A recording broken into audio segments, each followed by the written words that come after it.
Okay, have, there we go. Welcome, everybody. Welcome, welcome, welcome. Sorry that we're late. Sorry that I am out of sorts. Apologies for everything. But welcome again to Sorting Soup, presented by NWSOFA, a place to sort, not to stew. We are here for our final video of this series that we've been sharing, and I'm so excited that I'm actually able to be here. First of all. If you didn't know, I had surgery on my foot, which is why I'm in an uncomfortable looking position, and I'm probably not looking very good either. I have to keep my foot above my head, and I have to. Anyway, point is, we're making it work. That's the point. Anyway, so where we are going to start, if you would please, Laura, next slide. Um, So our where I'm going to start is to let you know that we are going to be viewing and discussing Teresa Lee's Witches, Whores, and Rebels. And that is a feminist history of patriarchal capitalism and how to burn it down. And we are actually on the final segment of that series. And it is it's pretty awesome. It has been awesome. It's been an amazing opportunity for conversation and an amazing look at a different way of viewing things, a different way of going forward. Next slide. And to get us there,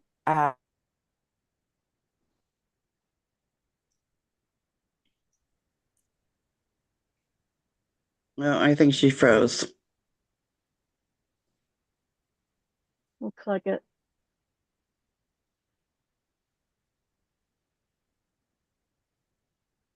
Okay, well, everybody knows who's uh, involved. There she did, is. She's back. did I? Okay, good. I Okay. thought I was like, did I Yep. did I stop? I was worried. Yep. Okay, so the kitchen crew. My name is Cecilia E. I am the person that is stuck in bed and has my cat here, Giovanni, to help out, co-facilitating from Eastern Illinois. We also have Beth M. from Southeast Michigan. I don't know if we have Dr. Chris or Dr. Melissa with us today. I don't think we have Rebecca with us today. She has a sick dog, unfortunately. But we do have Laura here today helping us with timekeeping and tech support and just being all around amazing as usual. So we're looking forward to taking care of you all today. And I am looking forward to this. So what's up next slide. As we go today, oh, logistics. Beth, can you help a sister out? Because I need some Sure. help. Sure. Okay, so the group norms. Please raise your digital hand to contribute to the discussion. Keep it civil and constructive. And if you perceive a problem, propose a solution. No spamming in the chat. And take breaks or step away if you need to. What does that say? Oh, big If you hugs. If you need to, big hugs. Okay. I really couldn't see that. I thought it said big wings. ah, Um, okay, this is a group space for collective viewing and analysis, emotional and analytical processing of difficult material, and forming awareness or turning awareness into ethical, lawful action, harm mitigation plans, and support for affected groups. Please respond with clarity instead of panic. yes, please. Thank you very much. And on the agenda today, like I said, is the final chapter of what a feminist look at patriarchal capitalism and how to burn it down. And that is chapter three, The Future is Feminist. It's about a 30-minute video, give or take, plus or minus. So the first 30 minutes will be spent watching the video, and then we will spend the next big chunk of time in discussion. And the last small portion of our meeting will be going over self-care as radical resistance. I think we're going to focus a little bit more on that in our next segment, in our next book. But That's okay. That's okay because we will always have a little, at least a small segment of self-care. Okay, next slide.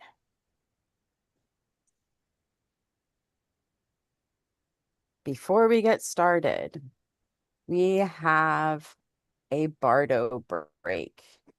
And is Melissa with us? Nope. No? Okay. All right. So I'll be doing the Bardo breathing. And if you're new here, the Bardo is the space in between. It's the in-between space between where you're going and where you're coming from. And it's a space where you can take stock and kind of just take a moment and have the time that you need to focus. And that's where we want to go. So if you would get comfortable, close your eyes. If it's comfortable to you, make sure that you're in a comfortable position and just breathe deeply, but normally, as you would, and think about your day. Think about how you got here. Um, think about what's brought you here today, whether it be anything, the rush, or even if it was a slow day, a luxurious day, a joyful day. Think about the small things from today that you enjoyed. Now, take a few minutes just breathing slowly and take those things and set them aside. What we're going to do is we're going to breathe in for a count of 4, out, and we're going to hold it for a count of 4 and out for a count of 6.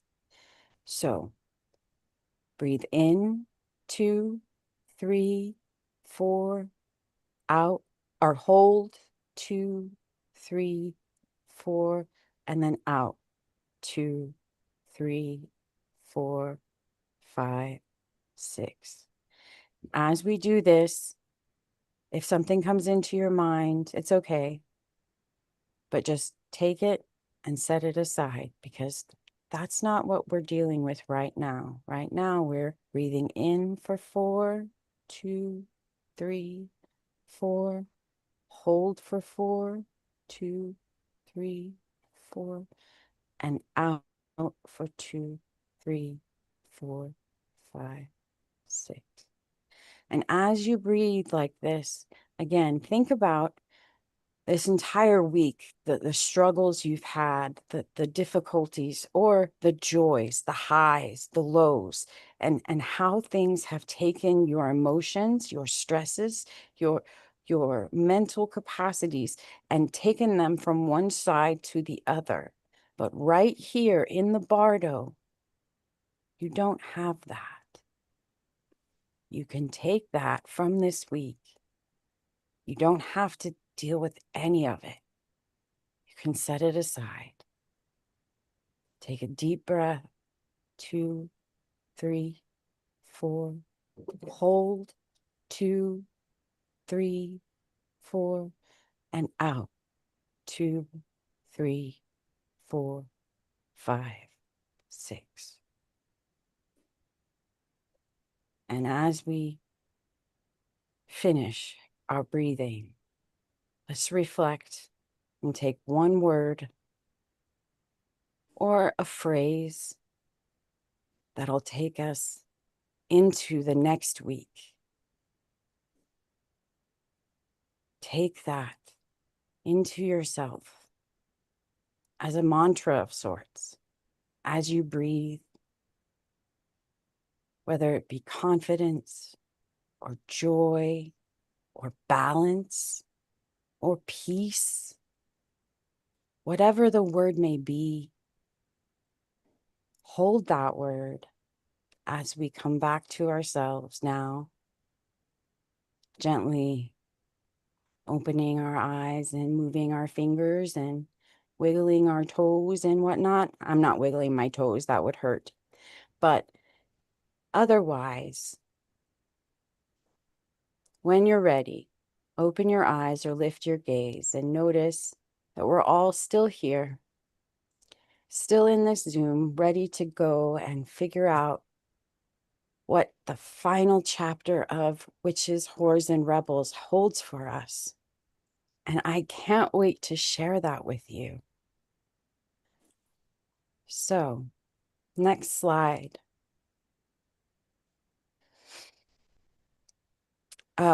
These are the same discussion questions that I've held up pretty much the entire session. What systems of power have shaped your understanding of the world? Did you see any parallels between the events of the past and today? And what questions has the series raised for you? What are you ready to unlearn? And what are you ready to reclaim? And if you'd like, we can go over the discussion. I can read through the discussion questions real quick before we watch the video, or we can watch the video and we can just do that after. Up to y'all. I can't hear you, Beth. I know you were I talking. said just do it after. Okay, I'll do it after. Then let's watch the video. Okay.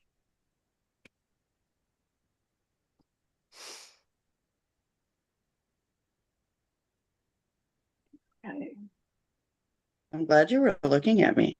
I'm always looking at you.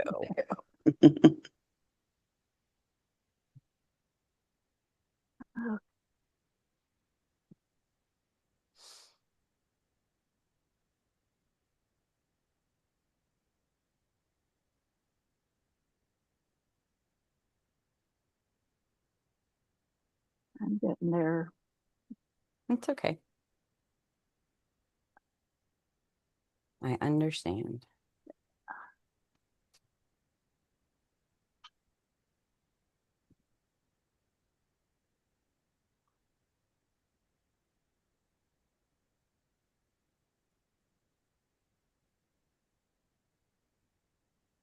Chapter 3.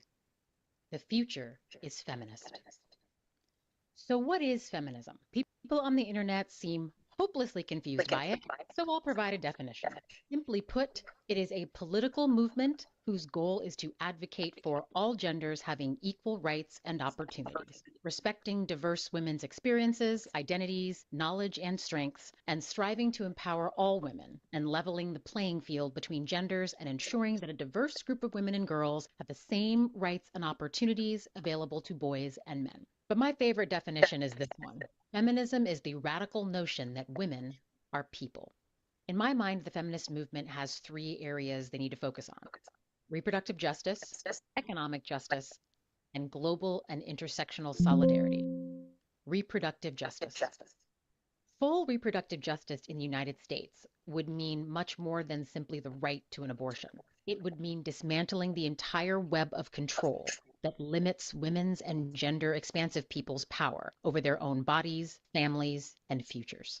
At its core, reproductive justice is about three intersecting rights: the right to have children, the right to not have children, and the right to raise children in safe and healthy communities. It would mean universal free access to abortion, contraception, fertility treatments, and prenatal care without stigma, waiting periods, or economic barriers. It would mean ending forced sterilization, coercive birth control, and policies that treat poor women, disabled women, and women of color as less deserving of autonomy. It would mean paid parental leave, affordable childcare, and workplace protections that actually support caregivers instead of punishing them for becoming parents.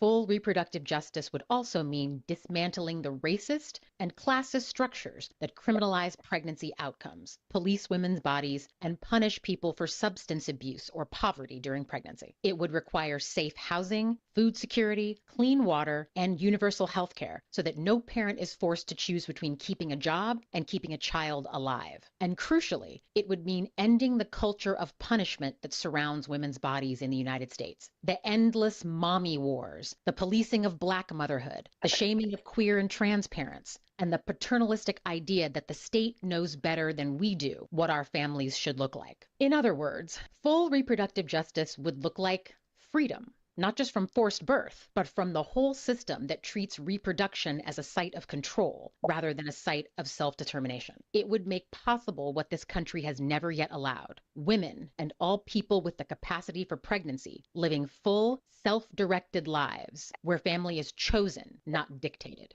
The right to have children without discrimination, coercion, or economic punishment. The right not to have children with access to abortion, contraception, and bodily autonomy without barriers. And the right to raise children in safe and sustainable communities with affordable housing, healthcare, and dignity. These rights are indivisible. You cannot defend one without defending them all. Reproductive justice would guarantee abortion access without waiting periods, parental or spousal consent, geographic or financial barriers, birth control and emergency contraception without prescription hurdles, insurance gatekeeping, cultural shaming, fertility care and prenatal care for all genders, all income levels, disabled people and non-cis parents, an end to coercive practices, forced sterilization of incarcerated or disabled people, mandated long-acting birth control for poor women, biased medical treatment based on race, income, or gender identity. You cannot achieve full bodily autonomy in this late-stage capitalism gig economy without having paid family leave for all, not just for salaried professionals, subsidized or free childcare, pregnancy accommodations in workplaces and schools, job protections for caregivers and single parents, universal health care to cover pregnancy, birth, and child rearing. We also need an end to the culture of policing, punishment, and snitch culture around pregnancy and abortion care. Pregnancy outcomes like miscarriages and stillbirths should never be criminalized. We need to end prosecution of substance abuse during pregnancy. We need to dismantle child welfare systems that punish poverty and treat Black mothers as suspects, and reform family courts that treat non-traditional or queer families as unfit by default. Also, you can't raise children in a war zone. Your child having clean air and clean water is part of reproductive justice.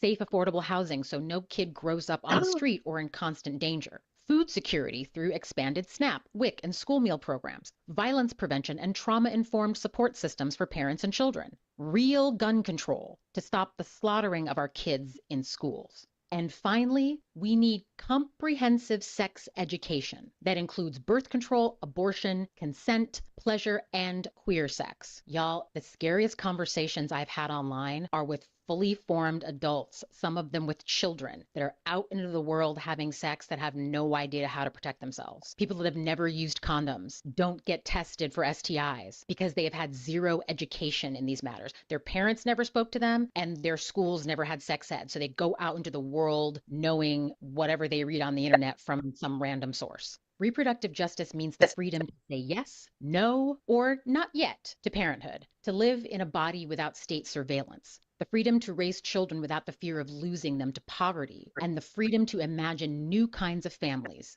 and new kinds of futures. It is not safe to be pregnant in the United States. In a post-Roe world, doctors are afraid to provide care. Women are being turned away from emergency rooms. Miscarriages are investigated. Life-threatening pregnancies are treated like crimes. This is about control. In some states, anyone with the ability to give birth is being forced to carry a non-viable pregnancy, to wait until they're near death for doctors to intervene, to cross state lines for basic care. You can be jailed for helping someone get an abortion, even if they're a child, even if they were raped. So no, pregnancy isn't sacred in this country. It's just plain dangerous. And until we reclaim full bodily autonomy, until abortion is safe, legal, and accessible, no one is free.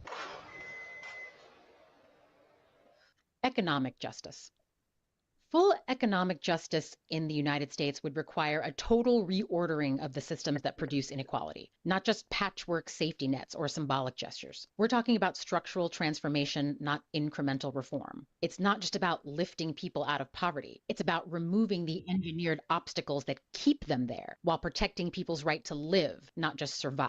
In a world with economic justice, everyone would have access to a living wage, not a starvation minimum wage, but income that actually covers housing, food, transportation, healthcare, and childcare. Universal basic income would be considered a floor, not a ceiling. Tipped work, Gig work, domestic labor, sex work, and caregiving would all be legally protected and fairly compensated. Wage theft, union busting, and corporate exploitation would carry real penalties, not just PR damage. In the richest nation on earth, poverty is not a glitch, it's a feature. Full economic justice would abolish extreme wealth concentration through progressive taxation and wealth caps, eliminate predatory industries that profit from poverty, like payday loans, private prisons, for-profit healthcare, and exploitive landlords, guarantee universal public services, housing, healthcare, education, transportation, internet access, and energy. Poverty wouldn't be criminalized. It would be eliminated at the root. Care work is economic infrastructure. We need to stop pretending that the economy can run without women. Universal child care and elder care would be available and well paid. Parenting, household labor, and emotional labor would be treated as real work. Paid family leave would be the standard, not a privilege. Domestic workers and caregivers, mostly women of color and immigrants, would have full labor rights and protections. Economic justice means making sure every person's needs are met and valuing the very labor that sustains life. Global solidarity and community. Achieving global solidarity within the feminist movement means building a movement that doesn't stop at national borders, Western priorities, or sanitized slogans. It means refusing to center only the experiences of white, wealthy, or Western women, and instead committing to a feminism that is anti-imperialist, anti-racist, and economically radical. Solidarity is more than sympathy and shared identity. It's material alignment. It requires confronting how global capitalism, militarism, and neocolonialism entangle women's lives across continents and working to dismantle those systems together. True global solidarity means that the liberation of garment workers in Bangladesh is seen as intrinsically linked to the liberation of single mothers in the Bronx. It means Western feminists must confront how their governments, corporations, and lifestyles are often built on the backs of women in the global South. Feminism cannot claim to be global while remaining silent on settler colonialism, border regimes, or U.S. imperialism. In practice, global solidarity looks like resource sharing across borders, amplifying marginalized voices instead of extracting their pain for Western platforms, and showing up for frontline movements led by Indigenous women, migrant organizers, or sex workers. It means recognizing the strategic brilliance of women organizing under threat of death in places like Palestine, Sudan, Iran, and Honduras, not as victims, but as leaders in the fight for liberation. It is a shift away from lean-in feminism to feminism rooted in structural change instead of individual success. Your deconstruction journey. You cannot deconstruct patriarchy without also deconstructing white supremacy. And you cannot meaningfully critique capitalism without understanding how both patriarchy and white supremacy uphold it. These systems are not separate. They're braided together, reinforcing one another at every level. Capitalism depends on racial hierarchies and gendered labor to function. Patriarchy relies on economic control and racial violence to maintain dominance. White supremacy feeds off both, institutionalizing inequality and calling it order. Too often, people want to pick and choose. They'll critique sexism, but not racism. Or they'll rage against billionaires while still romanticizing traditional values. Some will even call for revolution while still centering white comfort and male leadership. But dismantling a single strand of oppression while leaving others intact doesn't free us. It just rearranges the cage. If you are serious about liberation, you have to do the intersectional work. That means asking hard questions about your own privileges, your own assumptions, your own participation in the systems that you claim to oppose. And it's not a one-time awakening. It's a lifelong process. Unlearning, listening, relearning, messing up, trying again. It's about building the muscle to hold complexity and choosing over and over and over again not to look away. No matter where you are in your journey, you're not too late and you're not alone, but you are responsible. Liberation isn't a destination that someone can take you to. It's the road we build together, brick by brick, from the rubble of whatever we were brave enough to tear down. Religion.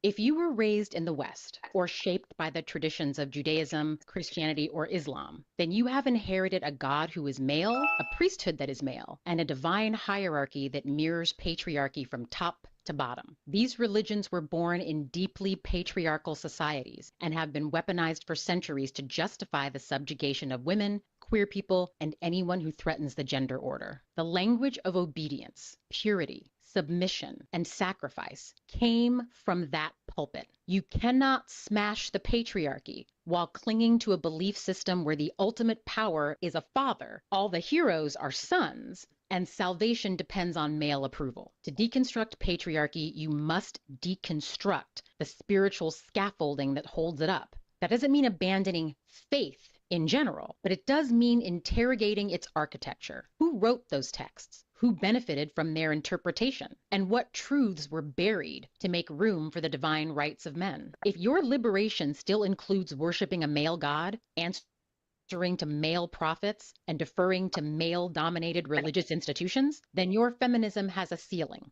Smashing the patriarchy means going all the way down to the roots, and those roots are soaked in scripture. And here's the truth most people don't want to face. Religion cannot evolve because evolution would mean abandoning its intended purpose, control. These are systems of hierarchy built to subjugate men to God and women to men. Male-centered monotheism is not a neutral tradition that can be reformed. It's the blueprint for domination, and it is fundamentally incompatible with liberation. You need to let it go. A special message for white women. Huddle up, y'all. Take a deep breath. Here we go. White women are often the loudest voices in the room when it comes to smashing the patriarchy. But too many of you stop the conversation there. You'll rage against misogyny while refusing to interrogate whiteness. That's not liberation. The truth is, many white women struggle with community because they've been raised to prioritize whiteness, a hierarchical system that teaches them to compete instead of to connect. White women struggle to trust each other because they've been taught to see all other women as rivals instead of co-conspirators. White sisterhood so often falls apart because it wasn't built on shared struggle. It was built on shared proximity to power. Here's Melanie Hamlet describing the very thing I'm talking about. So I want to talk about their friendship in terms of how empty it is. I know this is not just among white women, okay? I'm just talking about white women because I have grown up in a very extreme version of whiteness. And also want to point out that I learned so much of this and understood so much of this from listening to Black women especially, right?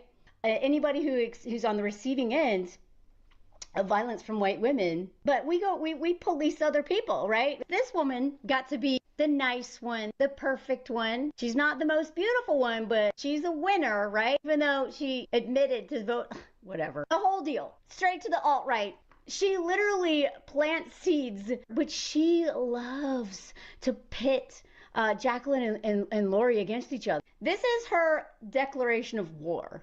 Kate just drops this bomb. And that expression of like throwing rocks and hiding your hand, this is it.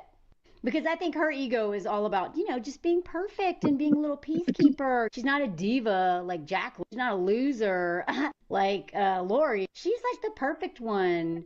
She's performing white womanhood really well. Actually, all of them are. She's the honest one. She's like cool. But really, she's got a lot of issues and is in a lot of denial. And like all of them, and like women are taught to do in general, is compare ourselves to each other. But these gender binaries are very strict, right? Which is also tied to white supremacy, by the way. But there's this really clear distinction between men and women, and they're very visual distinctions especially. And all of those go back to the history of colonization, like what we're dealing with right now, and white supremacy especially. And so these gender norms are policed. And all of this, and especially in the South, this is why I keep talking about the South, is patriarchy in the South is rooted in white supremacy, but especially anti-Blackness, right? Because the whole economy, the whole world revolved around exploiting, stealing the labor of enslaved people, right? And rape, just torture. And so for white women to be, to be like white women be soft, to draw a distinction why some women, Black women, are out doing all this work, right? There's a reason why these binaries exist. And all roads lead back to anti-Blackness, usually in the United States. And so this is one reason why I talk about gender so much, is that you can't talk about patriarchy and gender without also understanding the history of colonization and white supremacy, and especially in the U.S. That's our foundation, right? And so white women have a very strict code. The way that men, their idea of masculinity is defined by not being women. White women's femininity historically was rooted in not being black. This is such a lonely, soulless way to live, and it's about performing. It's about performing and self-abandoning and not even being whoever you are or want to be, because you got to stay in line. And if you do stay in line, you better make sure all these other people stay in line too, because the hierarchy has to exist. She is having so much fun spilling the tea, telling these juicy details of this gossip, because that's the pact. They can all talk crap about each other behind each other's back. Gossip is not always bad, but the way it is used with these friends is to police each other, to maintain the order. It's also rooted in like wanting to connect with each other. You know what I mean? Like, they're all so lonely. They are all so lonely, and yet they don't know how to be real with each other. They don't know how to connect on a heart level. They don't, because they have to perform. And if one of them stops performing and falls out of line, the whole group is like, ah. White feminism without anti-racism is not liberation. If you don't learn how to divest from white supremacy, not just intellectually, but relationally and materially, then you will continue to reproduce the same systems you claim to hate. The future can't be female if it's racist. Might I suggest a book called The Empathy Gap by Tammy Triolo, aka The Delusional Influencer, and I would also recommend you follow her on all of her socials. Also follow White Woman Whisperer on all platforms, including her Patreon, which you should subscribe to. Links to all information will be in the resource document provided with this series. Global solidarity is about shared commitment to dismantling the intersecting systems that oppress all of us: patriarchy, white supremacy, capitalism, and colonialism. Because the goal isn't simply for more women to succeed under global capitalism and take those spots of the men at the top in the power structure. The goal is to end the systems that require anyone's subjugation to begin with. Epilogue. Be the change you want to see. We need to dream big. What do you want the world to look like 10 years from now, 20 years from now? It's time to create the world that we want to live in. And I have some ideas. Run for local office. I know this seems like a tired one, but if you're angry at the system, and you should be, you should run for local office. Not because you believe in the system, but because you understand how power works. City councils, school boards, planning commissions, these are the places where budgets get passed, cops get funded or not, sex ed gets banned or protected, and public lands get sold off or saved. Conservatives know this. That's why they've spent decades quietly taking over local institutions, working their way to the top of the power structure, while the left focused on federal elections. But real power and influence is built from the ground up. And running for local office is how you block fascist policies before they even hit your community, how you protect trans kids in your district, how you fund mutual aid organizations through city grants. You don't need to be perfect. You just need to be principled, organized, and rooted in community. Politics are local. So many of the decisions that affect our daily lives are made at the local level. So we need to have as many of our people there as possible. If you think you'd make a good city council member, mayor, even a governor, here's some places you can go. Run for something. A resource for progressive and left-leaning candidates. They have a free starter guide, mentorship, and campaign support, and can help you understand the deadlines, timelines, legal requirements, campaign finance rules, and voter outreach. They even have an entire how to run toolkit available on their website. She should run. This is a good one for women and non-binary folks interested in exploring a run for office. It offers a nonpartisan incubator for beginners with tools for confidence building and mapping your path to office. You can also join their Ask a Mentor portal and get support at any stage of the process. And also, of course, your local board of elections. Revive the Commons. Reviving the commons means reclaiming what capitalism and colonialism has privatized: shared resources, collective care, and community power. For most of human history, commons weren't just about land and water. They were social agreements, agreements that we take care of each other because survival depends on it. Women, in particular, were often the stewards of these spaces, managing shared gardens, communal kitchens, water resources, healing knowledge, and child-rearing networks. But over time, the commons were enclosed, criminalized, and replaced with extraction, private land, corporate food systems, and state surveillance disguised as public service. Rebuilding the commons is a necessary act of resistance. One of the most accessible ways to revive the commons today is through community gardens. These spaces not only provide food, but they create important networks of trust. In neighborhoods where grocery stores have vanished or inflation has made fresh produce unaffordable, these spaces are vital. Women can collectively reclaim food sovereignty in their own communities, and they can do it outside the market. That's the power of the commons. It builds outside the ideology of profit. Victory gardens were born out of crisis. During both World War I and World War II, as global supply chains fractured and agriculture was redirected towards the war effort, governments encouraged citizens, particularly women, to plant home gardens in their backyards, schoolyards, rooftops, and public parks, framed as patriotic efforts to boost morale and reduce pressure on the national food system.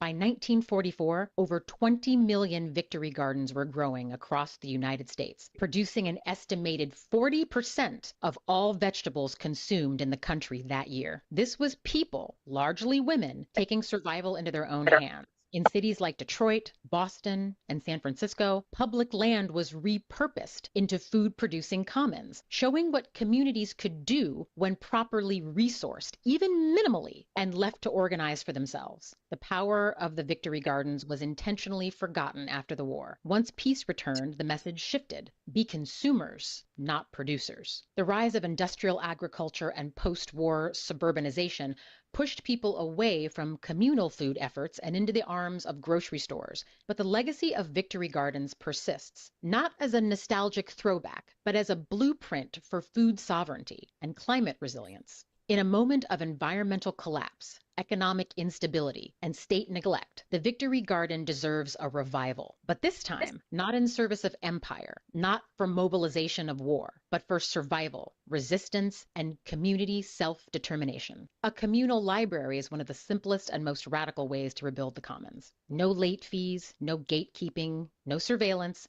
just a space where people can take what they need and leave what they can.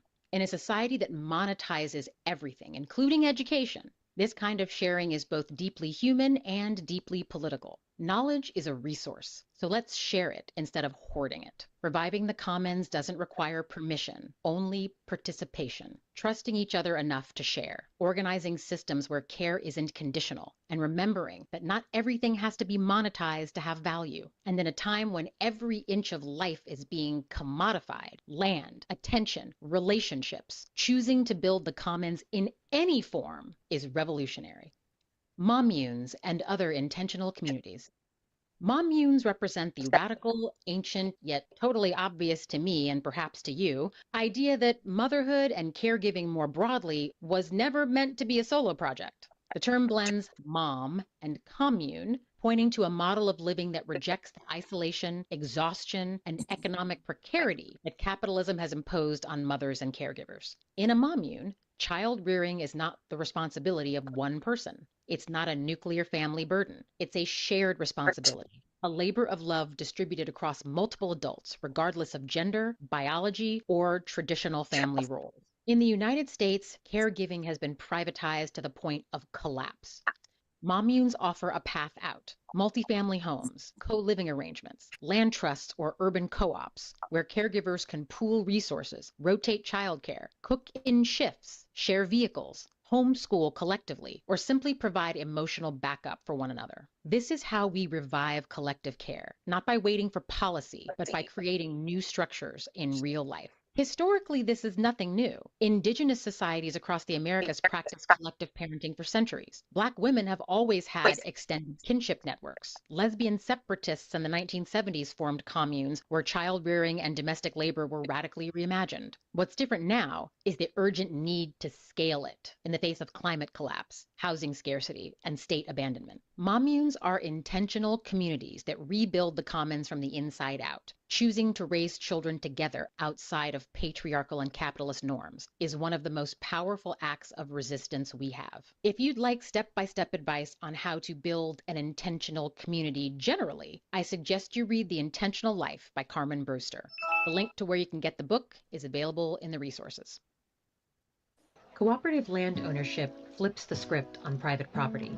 Instead of land being just something to buy, sell, or hoard, it becomes a shared resource, something stewarded collectively for the good of everyone who lives on it, works it, or relies on it. This isn't a new idea. From indigenous stewardship to medieval commons, shared land meant shared survival, but capitalism and colonialism turned land into a commodity. Cooperative ownership fights back against this idea. For communal living today, the strongest legal model to use is a hybrid structure, an LLC to hold the land and a 501c3 nonprofit to raise funds and protect the community mission. That's precisely how Unity Harbor in Colorado works. Skystone Vale LLC owns the land, while the nonprofit runs programs, secures grants, and shelters the mission from political interference. Co-op land models don't just solve housing. They challenge the entire system. They say that land is not leverage, it's life, and the future we want will be built together. Sex workers of the world unite. Remember those sex workers from Part 2 who built the West? The madams who invested in their communities, built the banks, the schools, boarding houses, remember them? They knew how to turn sex work into community wealth. Imagine if the most successful webcam star, porn performers, and OnlyFans creators, pulling in 6 and 7 figures, followed in the footsteps of those madams of the American West and reinvested their fortunes back into their communities. Just as Laura Evans and Diamond Jesse Heyman built banks, schools, and hospitals out of brothel profits, modern sex workers could fund community health clinics that actually serve marginalized people without shame, feed housing co-ops for single mothers and LGBT youth, bankroll arts programs, or even launch credit unions designed to serve workers in industries stigmatized by mainstream finance. Imagine an OnlyFans mogul endowing scholarships, a collective of cam models, funding affordable childcare centers, or porn stars pooling resources to create legal defense funds for workers criminalized by regressive laws. It would be a 21st century twist on a very old story. Women using money earned in stigmatized economies to build the infrastructure that polite society refuses to provide. The top 10 creators on OnlyFans reportedly earn a combined $60.67 million per month. That's $728 million a year. If you took just 10% of that, that's $72.8 million. $72.8 million is enough to run a small city. Literally. It's more than the annual budget of Jackson, Mississippi, a city of 150,000 people. It's double the public library system budget of Detroit. And it's more than the combined annual salaries of every U.S. senator. This isn't just influencer money. This could be infrastructure money. $72.8 million could buy 350 community childcare centers, 1,500 full-ride college scholarships. It could fully fund a reproductive health care clinic in every state, build 500 tiny homes for unhoused women and queer youth, start a cooperative housing trust in multiple cities, pay a living wage to 1,000 community organizers. If reinvested with intention, that money could seed entire ecosystems of care, resistance, protection, and autonomy. It could shield people from state violence and grow the kinds of institutions we always talk about but never get to build because the money's never there. There are organizations that are doing this work already. To name a few, the Sex Workers Outreach Project, the Black Sex Worker Collective, the Lysistrata Mutual Care Collective, the St. James Infirmary in San Francisco, the BIPOC Adult Industry Collective. Reviving the Old West madam mindset in the 21st century means thinking beyond survival. It means building co-ops and collectives, investing in shared housing, launching credit unions and legal defense funds, starting worker-owned online platforms, and reclaiming control over the infrastructure of the trade. It also means documenting and preserving sex worker histories, fighting for decriminalization, and teaching financial literacy as a form of resistance. This is the terrain of the disruptor, unapologetic, boundary setting, and unafraid to walk away from systems that were never built for their freedom. It's where the reformer thrives. Practical, visionary, and relentlessly focused on reshaping systems by restoring what was stolen. Interdependence, skills, and shared knowledge. Mutual aid is where the sage and the reformer meet, drawing on ancestral wisdom and structural thinking to restore the commons, not as nostalgia, but as necessity. Channel the trailblazer, strategic, resource savvy, and always looking for ways to undermine extractive systems. The sage sees the long arc of history. The broadcaster amplifies what empire tries to silence, essential to a truly global feminist future. Those who leverage visibility, creativity, and unapologetic self-determination to funnel wealth back into the collective. Conclusion. We are not powerless. The systems we live under, they're not laws of nature. They were built, and anything built can be dismantled. But survival is not the primary goal. Liberation is. And liberation won't come from waiting for the state, the market, or some mythical return to normal. It will come from what we choose to build among the ruins, from how we organize, what we teach, who we protect, and where we invest our time, our care, and our resources. The future won't be feminist by default. It will be feminist because we demanded it, designed it, and defended it together. So let this be our charge, to dream boldly, to build intentionally, and to fight like hell for a world where no one is disposable, where care is currency, and where freedom is not reserved only for the few. The future is ours, so let's make it feminist.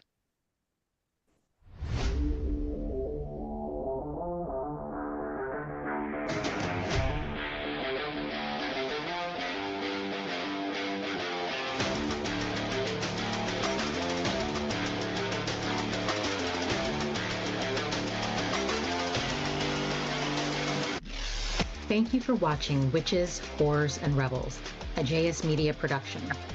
This series was fueled by history's loudest ghosts, modern-day troublemakers, and a whole lot of feminist rage. Special thanks to Tony McCord at Duality Media, Melanie Hamlet, the YB Edit, my good friend Kate from Baltimore, and Abby Eckel.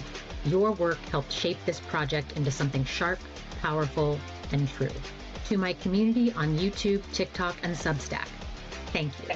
Your support, likes, and shares helped make this project possible. And remember, this isn't the end. It's the start of something bigger. So stay safe, stay loud, and above all, stay curious. Thank you.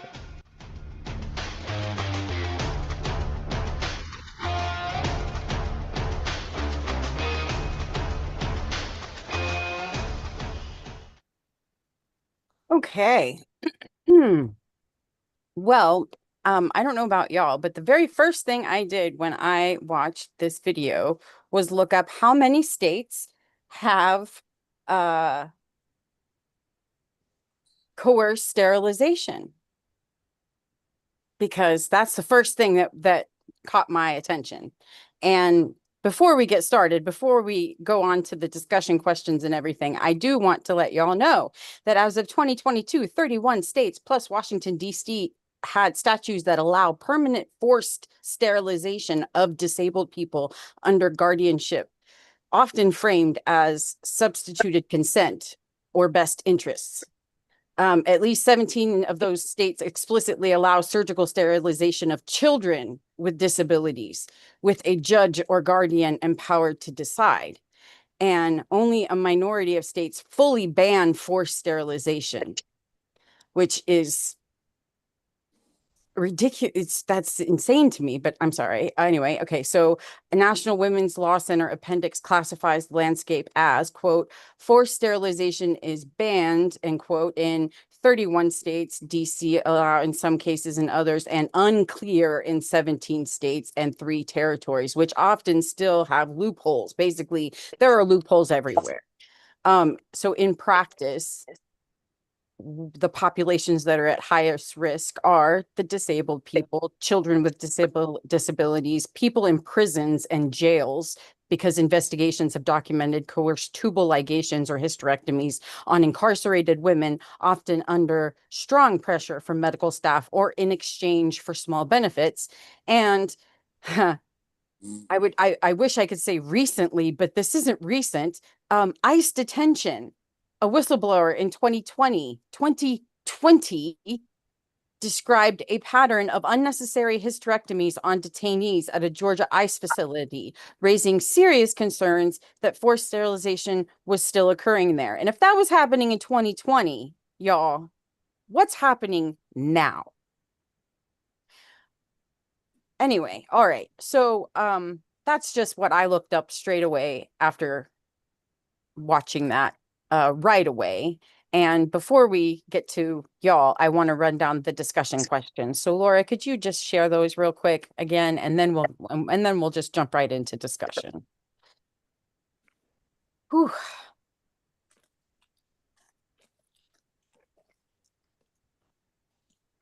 Thank you. So next slide.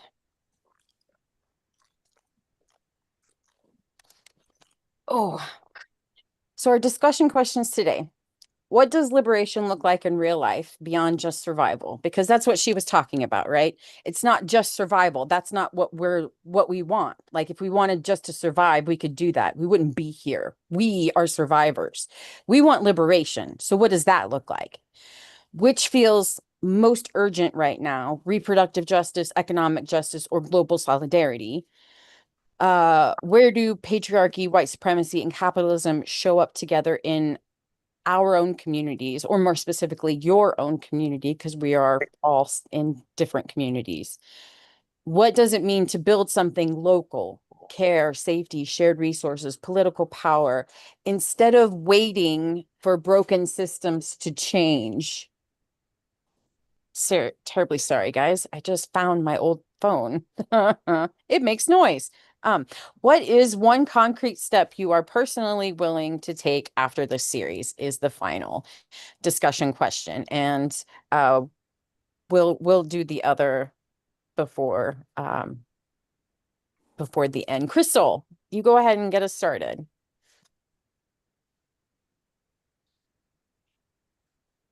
Hi. Hi. Wow, that was that really was like an effective call to action. One thing I was thinking as she was talking was being a neurodiverse person myself, I've considered like joining other groups of neurodiverse people, like whether it be autism centered or but I found ways to be like, well, it's so far away and this and that. But as she was talking, I thought, well, that's a ready group of people right there. Because they're often used to not living in the norms within, the boundaries and norms and idealism of society because they've never quite fit in anyways. That's right. So I think that's a really good place to start, and even like to like recruit from to build like a tribe. And they're often a group of diverse and authentic people, that they really can't mask their feelings very well anyways. So if you want friends, that's probably a good place to start and maybe recruit people, and also indie bookstores. Yeah. So there's just a few thoughts I had. Those are great thoughts, Crystal. Thank you so much for Oh, sharing. I appreciate thank you raising you. your hand. Thanks. All right, Miss Ari, you are up next. Please unmute. I think, thank you for saying this. I'm sitting outside, so let me know if in the wind is really blowing. But I really appreciate, and I think it's one of the things, and I'm older, we have to appreciate history and the lessons learned, because this is not, as she said, this is not new. Historically, we have endured. And I loved at the end she had Ida B. Wells, one of my heroes here in Illinois. But in addition, I do take I'm gonna say exceptions, but clarification on two things. When you talked about religion and denominations, I agree with her perspective, but there are distinctions. And I'm a Lutheran, have been a Lutheran since I was a little girl, one of the first African American Lutherans in the city of Chicago. But the ELCA Lutheran Church has had a woman leader for over a decade, presiding bishop Elizabeth Eaton. And as presiding bishop, and that means over all of the ELC Lutheran churches in the country, she fought for the church that stands for reproductive rights, one of the first large denomination, and we're much larger than the Missouri Synod, although it's called Missouri Synod. I call it Missouri Synod. We have ordained LGBT preachers, priests, pastors in churches, and she has fought for continual education around what she calls religious justice, which means that you cannot use one denomination against the other. And to end with, she has been replaced by a African American man, one of the first African American bishops of large institutions in the country, Bishop Curry, who was from the far south side of the city of Chicago. So, I have I think we just need to understand some history and not put all things in one place. The last piece I will continue with that on is the history of white women. I think we, as much as we respect and should respect all women of color, particularly indigenous women who often get ignored, but there were white women, Jane Addams, here again in the city of Chicago, who faced not only criticism, but threats to her life to stand up just for women, but for all women in a very, at that time, and in all cities, segregated and racially discriminatory city. But there was another woman who some of you may be young enough to recognize in Illinois, Dawn Clark Netsch, a Jewish woman who stood up and ran as lieutenant governor, who stood up for all kinds of things that were structurally, like not using property taxes to pay for public schools and all. And my last thing, Dawn Clark Netsch was a vice chair of the Leadership Council for Metropolitan Open Communities, which I was blessed to lead for a while. And that was the fair housing organization started. I wasn't on it then, but she was one of the first women on it, started to fight fair housing across the region of Chicago, including the suburbs.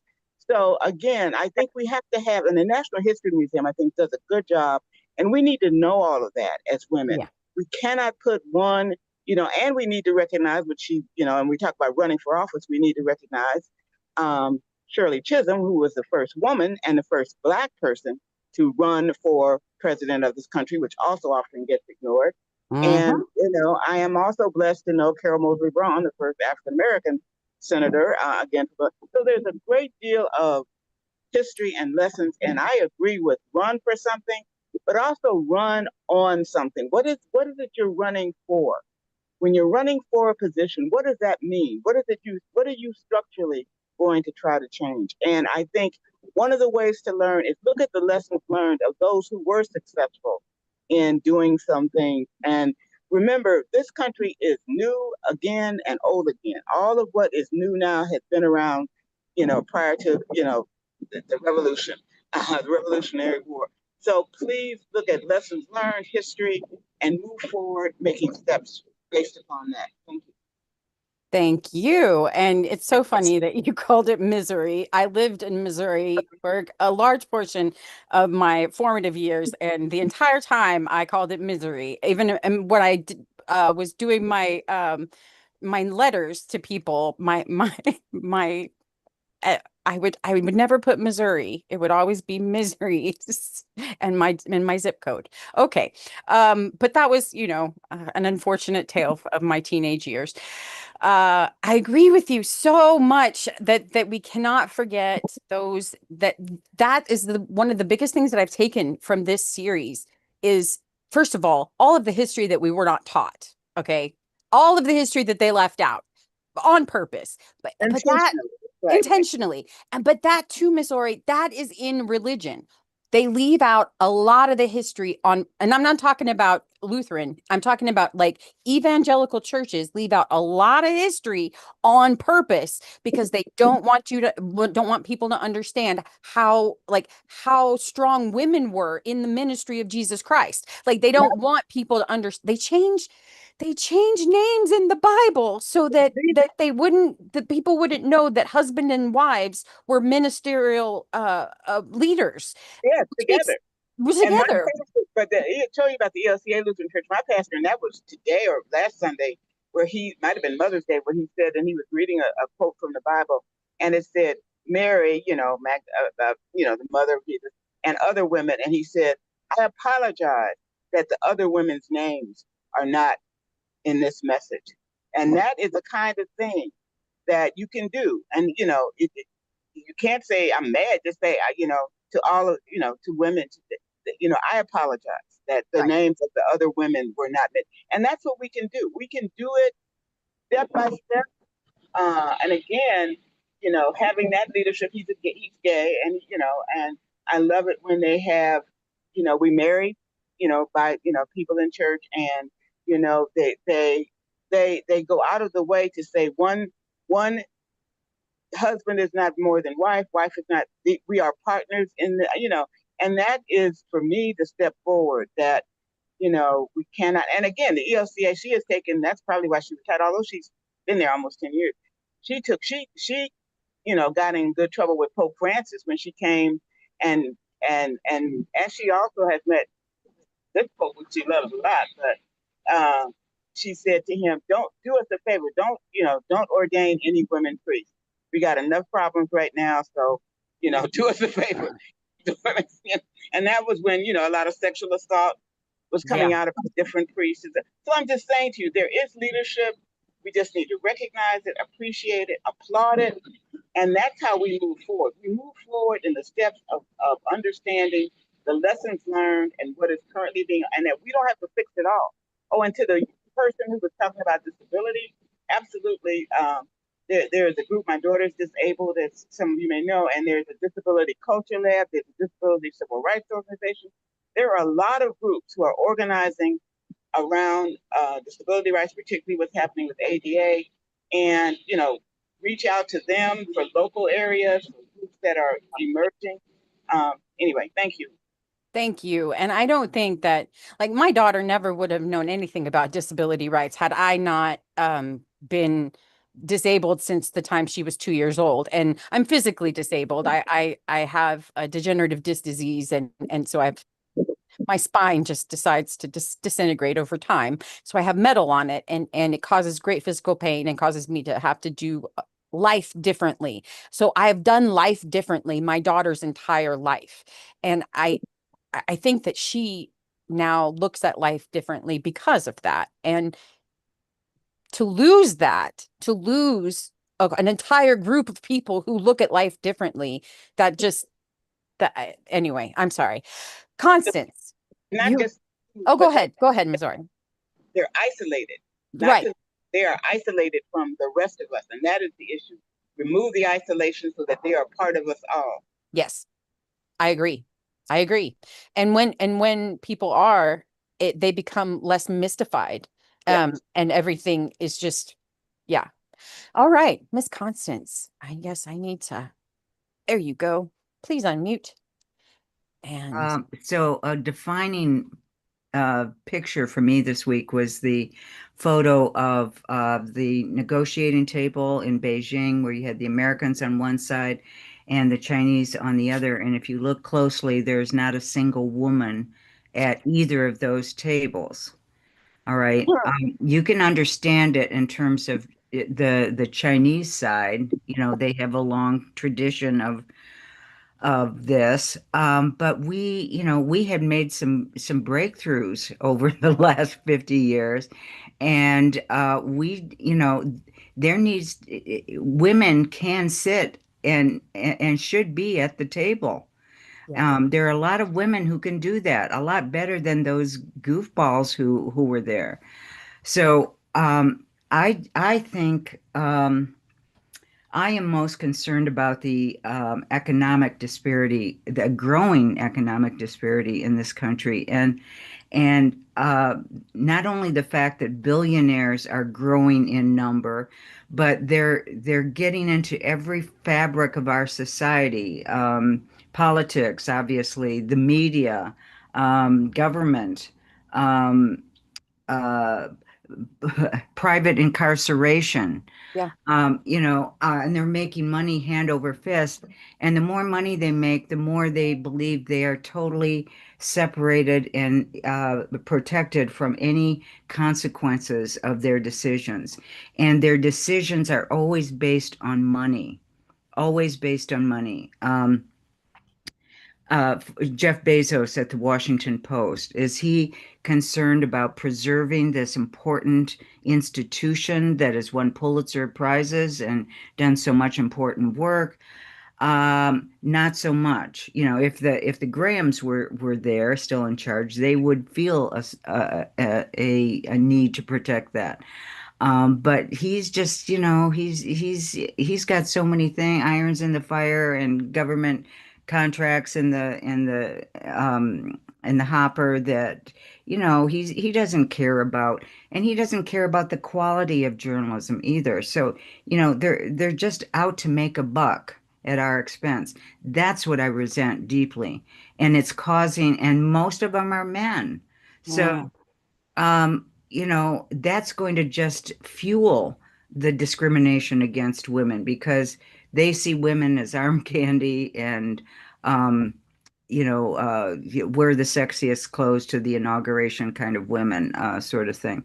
And I just think I've just been awakened in the last 5 years or so to see all of this happening.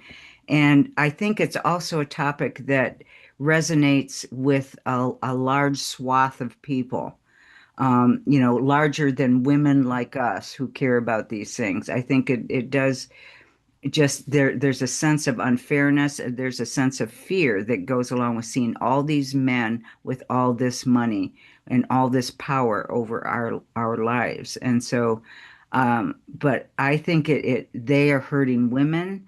Of course they're hurting, both men and women, but women are more vulnerable to being hurt. And so this has got to stop. This has got to be one of our priorities. And I think that it does have, the polls show, it does have support among the vast majority of people in America that they don't trust all these billionaires, and they are upset and pissed off about the growing economic disparity in this country. yeah. And by hurting women, you hurt children. That's the Of course. next logical step to that. Right. And so these people who claim that they are all about the family, that they're all about children first, that they're all about, lives mattering, et cetera, which is we all know is BS. It always comes down to money because Yeah. lives mean nothing to them. We are just the energy we output to them, like what we can do for them. The politicians who say those things are being supported by the billionaires. I don't Yeah. hear the billionaires saying, "Oh, we've got to protect the family." It's the politicians who are giving lip service to that because, and they know they're not going to do it. I'm talking to Republicans primarily, although, Democrats can be, their spines need to be straightened and supported on this because they say good things, but not always I was about to deliver. say, plenty of Democrats say a lot of things, Yeah, but they don't do a lot of right. things. But I think there's widespread support for reining in this proliferation of billionaires who are doing so much harm to this country in the form of economic disparity and all that goes with it. Yeah, I All that agree. goes with it. We're headed straight for another cliff. And yeah, I hear that. Thank you so much, Constance. All right, Kathy, you're up next, right before our close. Um, sure. First, I wanted to address the fact that white Christian nationalism has literally invaded our federal government and Yes. that all of their philosophies are exactly against what our whole discussions have been about. And, it's all about Project 2025, where it's all written down in print for us to see. And so I think what we need to do more than anything else is support progressive candidates, progressive, not moderate, because the moderates seem to have lost their way and they're not speaking up when they need to speak up. And, they're just perpetuating this whole saga. So I think we need to support progressive candidates and do our research because I don't think people do their research when they're looking at some of this stuff and to find out who is baseline with white Christian nationalists. I mean, any candidate in that area is out the door as far as I'm concerned. Yeah, I agree there. I think a lot of people who say they do their research may like maybe half of them actually do the research and the other half really don't. They just say they do. And then the half that actually do the research, they just maybe half of those people do a cursory research and they take what they get at the very top layer of research, but they don't do any like they don't go beyond, right? Any no deeper layers. And most of the time you can find out what you need with a couple of Google searches, but sometimes you need to ask a few more questions. I agree, Kathy. Right. And I also wanted to address the economic issue because I think we're headed for another recession. I am We're looking already at there.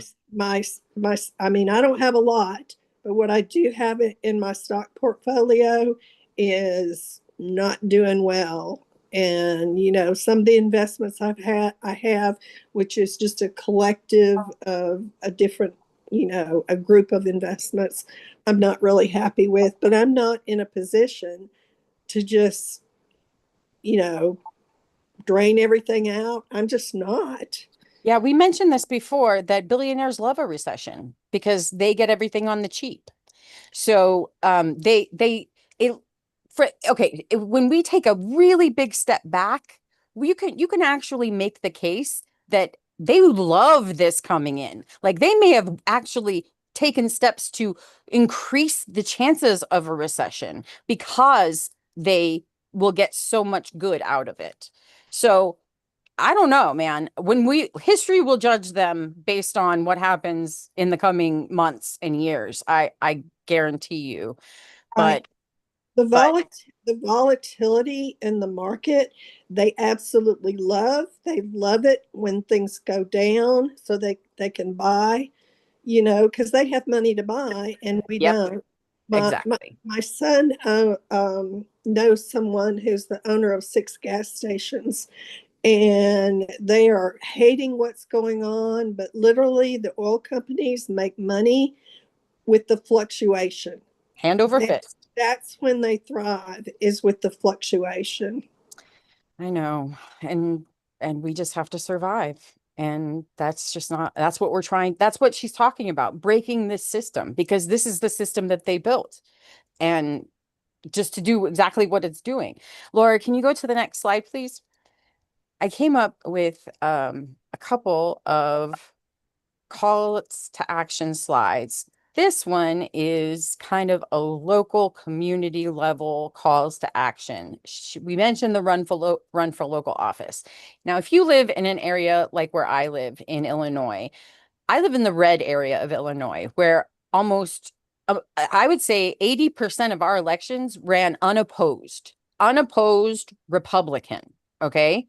And so that's why we have been doing everything in our power over the last year to get people to run for office, anywhere that you possibly can. I mean, just to get somebody to run opposed, because when people have to run unopposed, that means that we don't have a choice. We don't. I mean, we just have to choose whoever they shovel to us. Anyway, all right. So protect your community at the local level. School boards, city councils, and planning commissions. She talked about all of that. That all of that stuff. Even if you don't have kids in the school system, remember they are trying to shape our future by shaping their minds. So that's you have say in what happens in the school system. So revive the commons. We are trying to do this in my area. We are reviving our community gardens and trying to make it bigger. We are attempting to make mutual aid days happen more often, so that it's just something that people get used to. It's something that they just see happen, that they know is going to be there. It's always going to happen. Something that they can count on. And we're trying to definitely build up our local food pantries because we know that it's going to, I mean, people, they've been needed. This whole last year, they've been needed. They've been running on the lowest supplies they've ever, as I've been told. And so y'all just keep trying your best and investing in all of that. building mutual aid, and organizing where you live. Organize nearby, because those are the people, your neighbors, those are the people who are going to need, you're going to need them to fight this fight with you. Next slide. And a drink of water. And this is a little bit bigger. Collective care networks, childcare, caregiving, food, transportation, emotional support, things like that. Reducing all of that stuff can really reduce isolation. And whether you start locally or start by Zoom or join a bigger group that's already in the works. Supporting co-ops and shared community models, and reinventing the third one, reinventing time, money, and skills into the collective. We need to rethink how we spend our time and energy, and how we get compensated for it, because I guarantee the future will not always be I do this for money, right? It's not always going to be that way. And right in the very near future, like the next few years, we might desperately need to be bartering goods and services. So it might be really good to get to know your neighbors, y'all, because you might never know. You might have a neighbor that has a skill that we really need at some point, and you just might be the key to something a puzzle that we have in the future. And then at the end, choosing liberation over survival. She's saying our goal cannot be merely enduring these oppressive systems. We've been doing that for 250 years. We cannot just survive. This is bullshit. Okay. We cannot just continue to survive these systems. The time has now come for them to be done. They've had their time, and we need to remake them and make something better. And we need to dream boldly and build intentionally. We need to imagine this world and manifest this world. We were talking about it within our Vision Forward sections. We've been talking about it over the last year in Coffee and Conversation. What kind of world do y'all want to live in? What kind of people do you want to share your lives with? Who do you want to do the work with? Those are the kind of people that we need to think about and talk to and imagine and really just get them into our cause somehow. And those are my calls to action for now. Next slide. I don't think there's pretty much anything else. I did want to talk to y'all a little bit about, oh no, sorry. We've run out of time. So what we'll do here is you can get rid of the slides now, and we'll just go to our beautiful faces, and we'll just talk out the rest of the day. Marta, you can go ahead, and at the very end, I'll talk about what our next book's going to be. Oh, I think I accidentally muted you. There you go. Can you hear me? Yes, ma'am. Okay, great. Yeah, there was a lot in this one. I think some of it I think went by me because it was just so much of the different categories. And to me, a lot of it is humanist, right? Ultimately, the goal of feminism would be that it's humanism, because we be all recognized as co-equal members of the human race. I was thinking, for me, when she was talking about action steps, of realistically, what am I going to do immediately? And one of the things I was thinking was, I was just calling it Up My Connect, but I was thinking of the women in my life who, especially of different generations, younger than me, older than me, how am I doing with reaching out and supporting those people? And I was thinking of my nieces, like, when have I reached out? How am I showing how I see who they're trying to be in this world that's unique to them? And this may not seem like the movement, but it is. It's like we all have to work within our own circles. And when she was talking about strengthening those relationships, those are the people to whom it will mean so much. If we remember to not just think that they know, but let them know and be a source of like encouragement and someone they can turn to. And then the food pantry, obviously we've talked about food insecurity, and it came up on someone was super worried about the immediate future on what do we call it? Unhappy happy hour on Friday. And I've done a good job of supporting like our local food pantry and being involved in something else that gets backpacks to kids on the weekend with food. But I was thinking a small micro step that I totally can do, I can do it today, is to put it on my calendar so that the same week every month, if I'm seeing that word, it's reminding me of, I think I'm good. Can I just say, oh yeah, I just did that? Or is it like, oh my gosh, that many weeks have gone by already and I haven't done anything for it? So those are small things, and I hope everyone else sees the connection. But for me, I think those are the things I know I can add in. And in terms of her ideas, I really love her point about this has to be global. I think that, I'm talking about very specific to me things, but ultimately, if we're not concerned about the well-being of people all around the globe and wanting to be fair, even when it means limiting what we have, so Right. that things can be more just, then we're not really moving in the right direction. So those are my takeaways. Thanks. Thank you, Marta. And I oftentimes have to remind myself that my even those closest to me are not inside my head. They don't know how proud I am of them if I don't tell them. They don't, they don't know what I think unless I express it. So I agree with you 100%, especially even if we agree, even my daughter and I, even if we agree 100% on something, she oftentimes has these different perspectives that I never would have had. But because, of course, she's a completely different human being from a completely different generation. And I need to be open to that and listen to that and remember that. And thank you for reminding me of that, Marta. You're Oh, amazing. thanks. Yeah, well, I'm just thinking those are the people that we can strengthen who are Yeah. also part of whatever we want this next phase to be. And you're right that they will remember your words more effectively, more emotionally, more, longer than they will remember those of a stranger. So, because they'll mean more coming from you than from a stranger. So yeah, thank you. Constance, you're up next. Okay. So one of the questions was, what power systems did you grow up with, and that shaped you most, decidedly.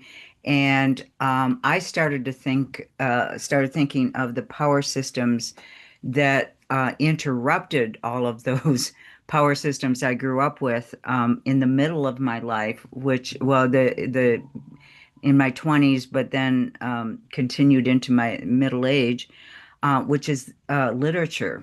And reading literature by strong women, especially, and about strong women, really changed my worldview completely.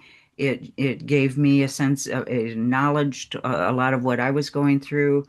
I mean, it was liberating. It was literally liberating for me to, to read.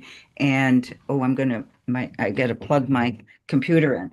Um, to read and discover and explore other women and what they were going through and how they went through it, and why, and where, and all of that great stuff. And I would recommend a couple of authors I know who impacted me.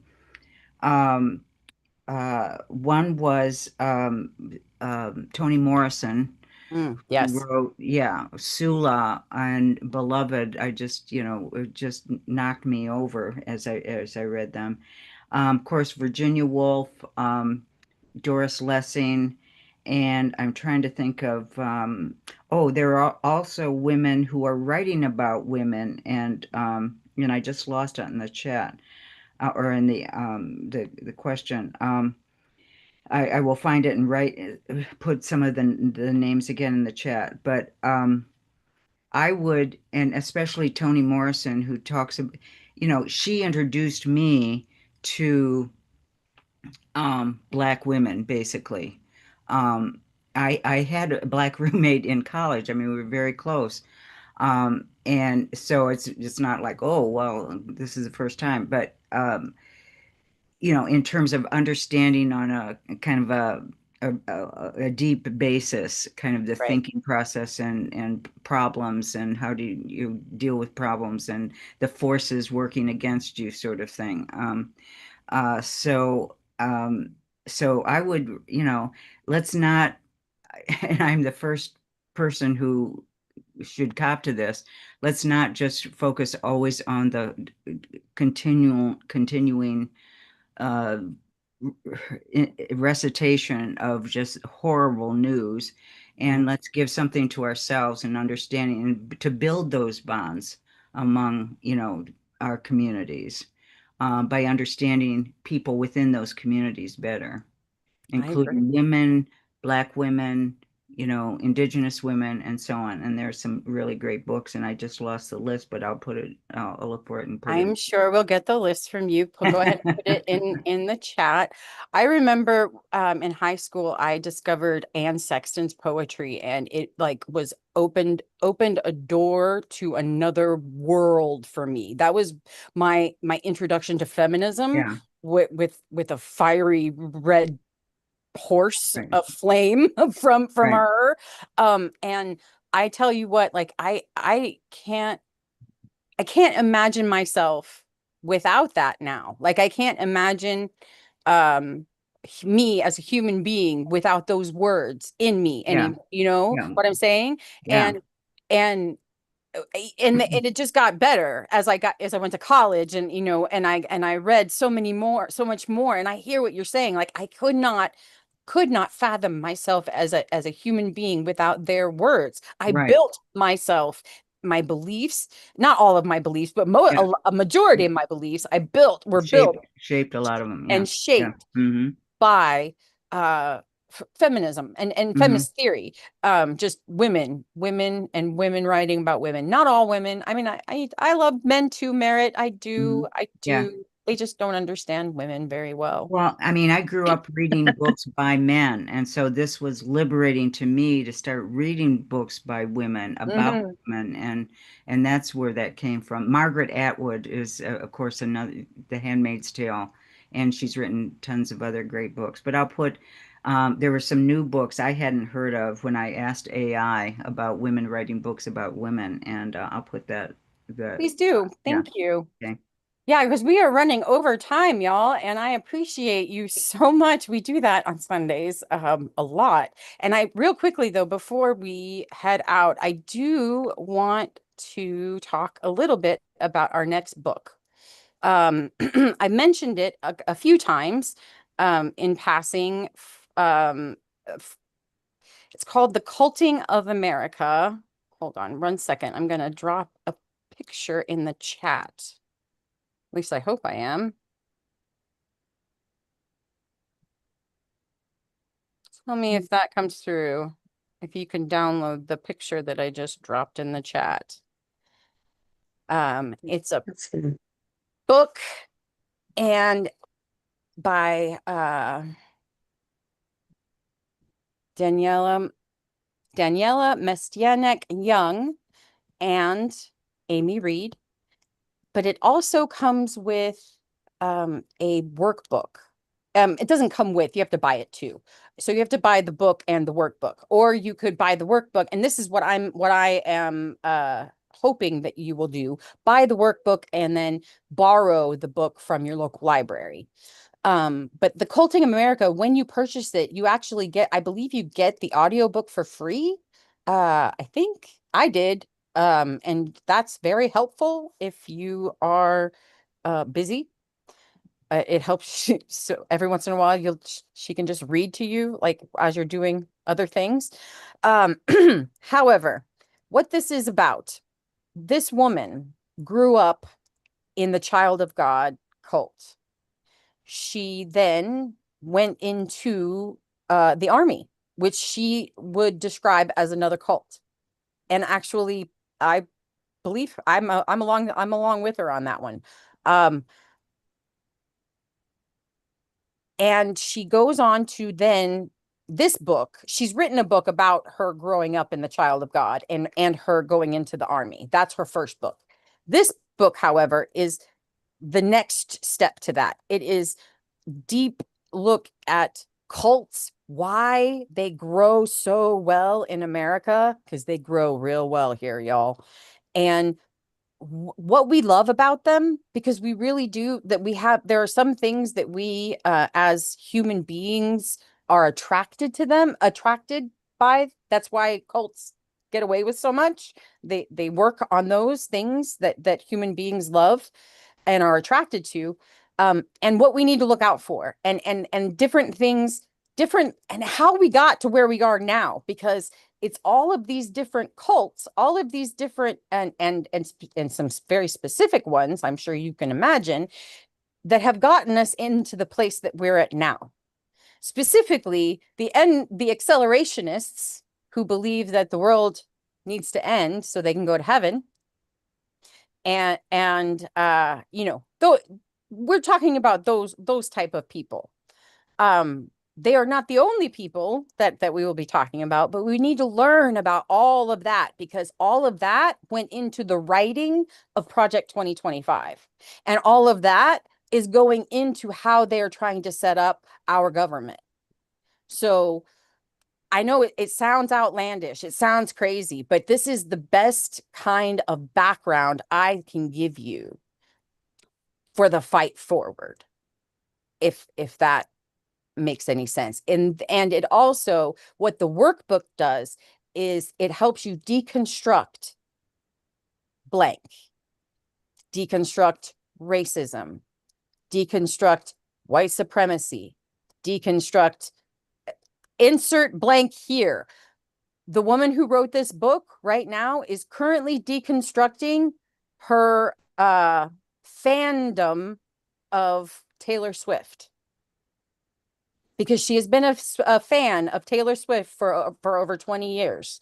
And she, in doing the research of this book, found some very alarming tendencies and trickeries and some psychology behind the advertising and other things that caused her to do a little bit more research. All I'm saying is we have a lot to learn. So I highly I highly recommend this book. I've already gotten halfway through it, and I just, she's an amazing writer. She's been through an amazing life already, and she's only my age, halfway through. So I look forward to learning about that and talking about it with you. And I will have more information this week during Coffee and Conversation. Other than that, y'all, thank you again so much, or thank you first, and thank you again for being here today. I know I've been sick, I've been out, and I apologize. I'm recovering from the surgery and everything, and I'm looking forward to being back to normal. I haven't had coffee in over a week. It's my own personal state of hell, and you know, that's fine. I'll be fine. I can see the coffee pot. It's like right there, but I just can't go. I can't stand long enough to make it, and my daughter doesn't love me enough to make me coffee. No, I'm just kidding. She's taking good care of me. Anyway, all right, y'all. Thank you again so much. And we will see you tomorrow morning at 9 a.m. for Coffee and Conversation, and next Thursday at 5 p.m. for another Sorting Soup. I hope y'all have an excellent day. Celia, can you give the author